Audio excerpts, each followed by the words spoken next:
చేస్తున్నారు sir. And గతంలో కూడా యూనిస్ చేసినటువంటి వ్యాఖ్యలు ఒక్కసారి చూస్తే మనం అంటే జనవరిలో అండి ఐ థింక్ భారత ఈశాన్య ప్రాంతాన్ని ల్యాండ్ లాక్డ్ స్టేట్స్ అంటూ చెప్పాడండి.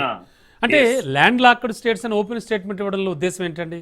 అది కూడా ఖచ్చితంగా అప్పటి నుంచే నన్ను అడిగితే ఇదేమైనా రాజేసిందంటారా ఈ గొడవని? దానికి బంగ్లాదేశ్ వంత పడుతుందా?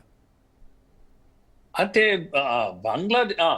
ఇదేంటి చైనా ఎప్పుడు కూడా దానిపైన కన్నేస్తుంది. అరుణాచల్ ప్రదేశ్ ని ఎప్పుడు డిస్టర్బ్ చేస్తూ ఉంది. అది మా చైనాలో భాగం అని అంటుంది చైనా.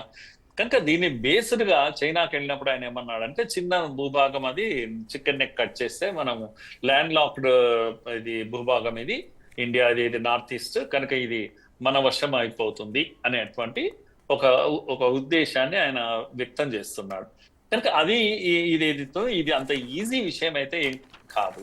ఎందుకంటే అదే బంగ్లాదేశ్ ఎంత ఉంటుందో అంత ఉంటుంది నార్త్ ఈస్ట్.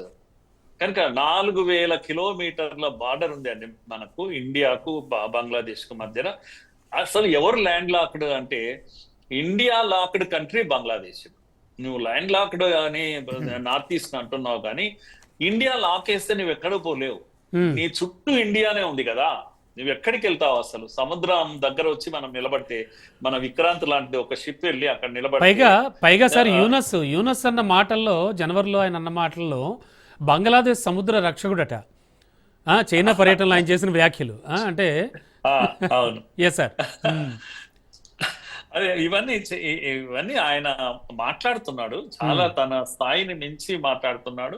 పైగా చైనాను ప్లీజ్ చేసే ప్రయత్నం చేస్తున్నాడు, పాకిస్తాన్ ను ప్లీజ్ చేసే ప్రయత్నం చేస్తున్నాడు.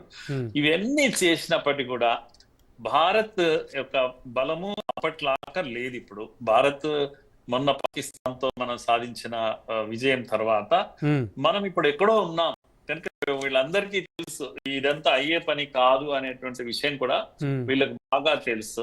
కనుక మనం ఎవరికి భయపడేటువంటి స్థితిలో మనం లేము. అంటే అందుకే ఇస్లామిక్ స్టేట్స్ అన్ని కూడా ఒకటవుతున్నాయేమో బహుశా. అంటే అలా కూడా ఆలోచించచ్చు అంటారా?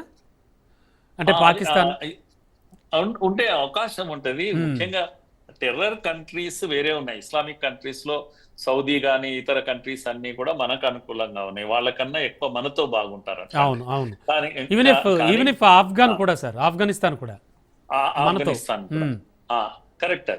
అయితే ఇప్పుడు మనం ఆలోచించాల్సింది విషయం ఏమంటే, ఈ నార్త్ ఈస్ట్ ను కనుక తీసేసుకుంటే అని చైనాకు రెచ్చగొడుతుంది. 5 లక్షల చదరపు కిలోమీటర్లు ఉన్న భూభాగం, చాలా పెద్ద భూభాగం ఇది.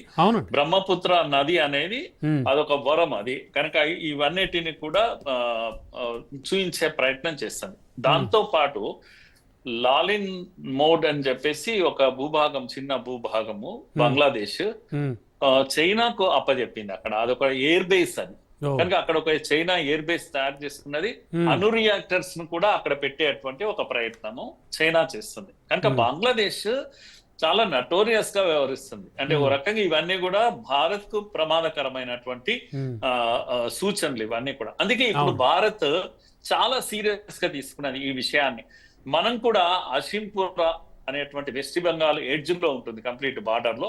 అక్కడ మనము అనేకమైనటువంటి ఆర్మీ స్థావరాలను S-400 లాంటి ఏమంటాం యాంటీ ఎయిర్ పైనుంచి వచ్చే మిసైల్స్ ను కూడా స్ట్రైక్ చేసేటువంటి వెపన్స్ ఇప్పుడు ఇక్కడ పెట్టాము. రఫైల్ మిసైల్స్ అక్కడ తేజస్ పెట్టాము, అక్కడ రఫైల్ పెట్టాము.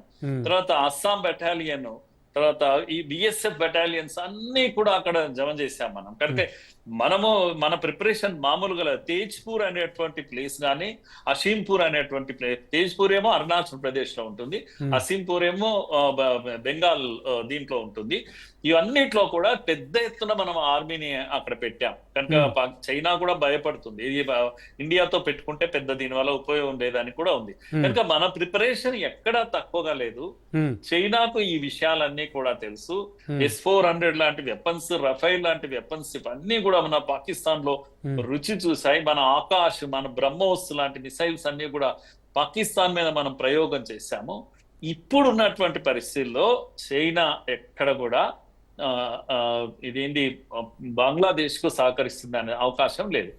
ఎస్ సార్ అండ్ నిన్న మొన్న జరిగినటువంటి దీంట్లో మనకు చైనాకు సంబంధాలు ఏర్పడుతున్నాయి. డైరెక్ట్ ఫ్లైట్స్ కూడా ఒక 3 days బ్యాక్ మనకు స్టార్ట్ అయినాయి కూడా. అవునండి, అవును. కనుక భయపడేటువంటి స్థితి లేదు.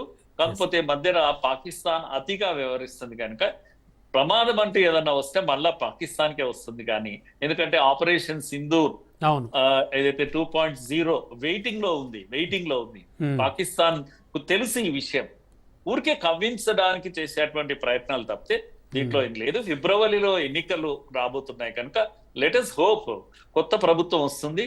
ఇలాంటి వ్యవహారాలు చేయకుండా కాస్త మన ఇండియాతో బాగుండేటువంటి మంచి సంబంధాలు ఉండే ప్రభుత్వం వస్తుందని మనం ఆశిద్దాం. పైగా చాలా విషయాలు బంగ్లాదేశ్ మన మీద ఆధారపడి ఉంటుంది.